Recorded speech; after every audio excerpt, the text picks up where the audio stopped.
My name is Aubrey, and I'm a pediatric nurse practitioner at St. Louis Children's Hospital in the intensive care unit. I have been on the board of Just Enduring for the last few years, and I recently stepped into the role of treasurer. My son Henrik was born in May 2018, and he died unexpectedly when he was 19 days old. My daughter Annika was 2.5 years old when Henrik was born. We had 2.5 weeks at home together as a family of 4, and it was a really beautiful time. In the weeks and months after Henrik died, we had to navigate our own grief, a grief that we had never experienced this deeply before in our lives. When we got home, we were completely lost. I could barely get out of bed, but I had a scared, grieving 2.5-year-old to parent. She had no concept of death at this point in her life. The resources we had at the time didn't really give us much guidance as far as how to explain what happened to her in a age-appropriate way.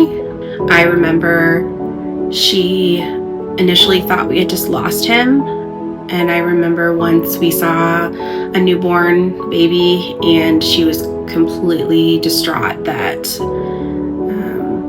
I wasn't going to get him. She thought that he was her brother. As a nurse practitioner, I had guided many other families through the same type of loss, but I was surprised at how little of that experience really mattered when it came to my own grief. You just don't realize that when a person is experiencing deep grief, their brain is not working. I just didn't have the capacity to reach out to the people that I now realize probably could have helped me a lot at the time. Just Enduring has created the resources and the connection that I needed when Henrik died. The step-by-step format of the guide for parents was the roadmap I had searched for and hadn't found in the immediate aftermath of his death. The very first page of the sibling guide is entitled Explaining Death. Every other resource that I had back then just said explain death to your child, but I think if you've ever tried to explain that to a 2.5-year-old, you would know how difficult that task really is. Almost 8 years later, we are now a family of 6. A year after Henrik died, I had my son Leaf, who is now 6 years old, and a few years later, I had my son Brock, who is now 3 years old. Our boys know about their big brother Henrik. They grieve him in ways that are difficult to understand since they never actually got to meet him, but that grief is still real, and I still use the resources from Just Enduring to help them navigate that. There are good things that we have to remember and honor Henrik in our lives as well.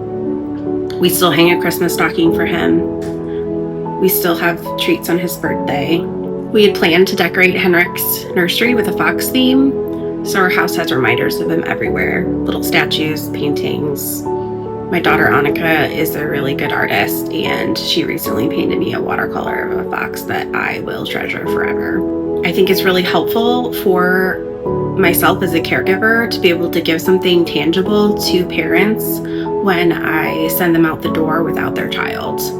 I can't make it better, but I can at least give them the resources that they need to put their life back together in some meaningful way.